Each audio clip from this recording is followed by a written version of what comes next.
Of course, if there are no obstacles preventing real social interaction between the teacher and the student, of course, a real meeting is the best kind of meeting. For example, if the student is housed in a place far from the college and the professor also has concerns that prevent him from sitting with the students continuously, then virtual attendance is better because it saves time and effort. The meeting can also be in the evening at any time without the need to be in the same specific place inside the college or inside the council. We replaced traditional attendance with electronic documentation, emphasizing its importance. Coded attendance is crucial. If a teacher assigns a task and the student doesn't note it or isn't focused, the teacher leaves a recording. The student can access the virtual class recording anytime to review discussion. The recorder means that if the teacher or student had, for example, an assignment that the teacher told the student and the student did not record this assignment, or it was not there, so if the student isn't focused enough to perform the tasks that the teacher mentioned, the teacher leaves the recording for the student. The student can access the recording of the virtual class or session at any time and listen to the discussion between the teacher and the student. What's the other part? The teacher shares the references and the research, writings and instructions for the student, and the teacher has references. These references can be largely electronic, especially in light of the information revolution we're living in. So, of course, the most suitable place to publish this is to create, for example, a content tool. Let's call this the primary references, and we can create another tool with interactive links. The professor remains the creator of a place for content, where he publishes for the student the files related to the research that help the student, important references and studies. I will also explain to you, and I can also explain to you the practical part.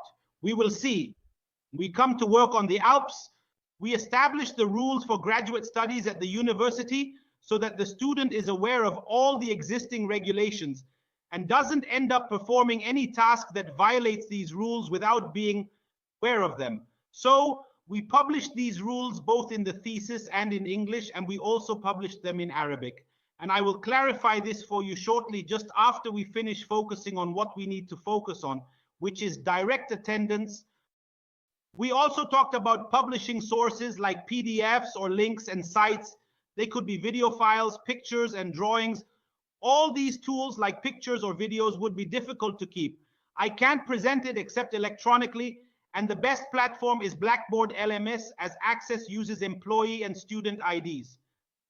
Crucial for documentation. Using undocumented means isn't valid if issues arise. If disagreements occur using unofficial systems, documentation isn't possible as it's not through Al-Qasim University's Blackboard. I have direct meetings and share sources with students. These could be PDFs, images, or videos. Engineer Al-Said will soon demonstrate the publishing process. If it's not documented within the university, it won't be considered valid in case any issues arise.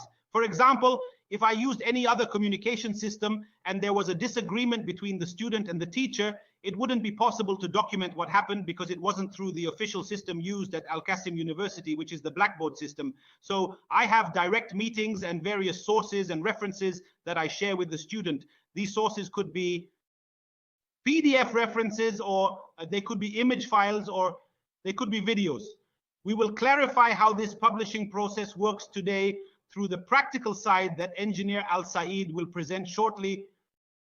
The second part, number 3, is about presenting research assignments. Of course, in our Blackboard system, there's something called assignments. The tasks that the student is asked to perform are research assignments. So this task can involve going to a specific place and performing a certain experiment. So these are the tasks that the student performs within the system. This means that the student has a channel inside the system to upload this assignment, submit it to the teacher for evaluation. Everything is documented with date and time. Today, we will present this practically. We will show you how to manage assignments within the tool. You can add tasks, create a research assignment, have the student complete it, upload, and submit it for evaluation. All actions are timestamped for the university. We prepared the final report and agreed with the university on the researcher's report related to supervision approval and result discussion. The third part involves creating a discussion forum between myself and the student. And this task is all documented with the time and date and the student's performance, and all of this is recorded in front of the university. We even prepared the final report, and we agreed with the university on the report for the researcher, which is related to the approval for supervision and the discussion of the results. We have received the university's approval and the approval of the higher authorities for the project since the year 1440. The third part is creating a discussion forum, meaning I'm setting up a discussion forum between myself and the student. What's the benefit of the discussion forum between me and the student? What's the advantage of discussing with the student on the system compared to the discussions I have with the student on WhatsApp? I would never consider WhatsApp as a means to document scientific matters between the student and the teacher in a way that is official and presented to university authorities. As for the Blackboard system, since the university has adopted this system, it approves that discussions can take place within the system, and it serves as the means of documentation for what happens between the student and the teacher when needed. Of course, it's not just about coordination, but the issue is that we need to utilize all the tools of the system. There are also many tools available. We might have dozens of tools that I can present to you right now, and you can choose from them. Each teacher can employ more than one tool depending on the specific scientific discipline of each course. The second part is the email tool. The system has an email called the course email, which I will explain to you now. The course email is used for communication between the professor and the student, but not through personal email. There is an official email within the course, and all messages are sent directly through it, and the email is accessed using the same login tools. Emails are sent between the professor and the student, but not through personal email. There is an official email within the course. In each course, messages are sent directly through it, and the email is accessed using the same login tools. The professor and the student can also specify their personal email. Can the teacher and the student determine your personal email? You can input your email into the system, modify it, and set as the email. If you have an email on Gmail, copy your Gmail address, modify it in the system, and set as your email. Any message that arrives on that email will also arrive to your email. The system administrator can help, reach out, and we can adjust it. It's about exchanging messages between the student and professor through the course email. Another part is communication via mobile phone through notification messages. If the professor has updates, any message that arrives on the email will also arrive to your email. The system administrator can help, reach out, and we can adjust it. It's about exchanging messages.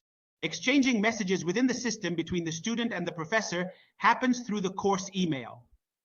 Another important aspect is communication via mobile phone through notification messages. So if the professor has any updates, when the professor makes an announcement and the student has the Blackboard app activated, the student receives a direct notification on their mobile that there's an announcement. They can read it on their phone and complete the task without delay with the professor. This is also documented within the system.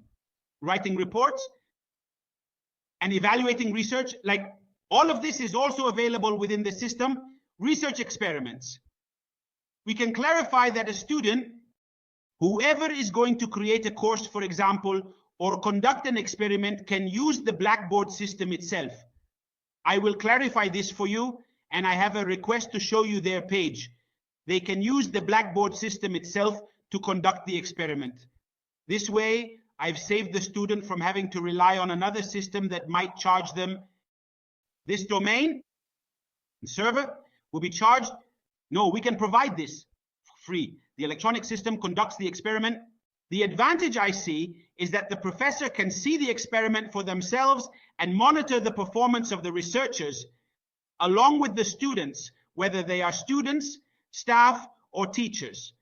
They can track their performance while inside the course and know all the details, so the professor is actively involved in applying the experiment. He was present and witnessed everything that happened, and it's documented within the system.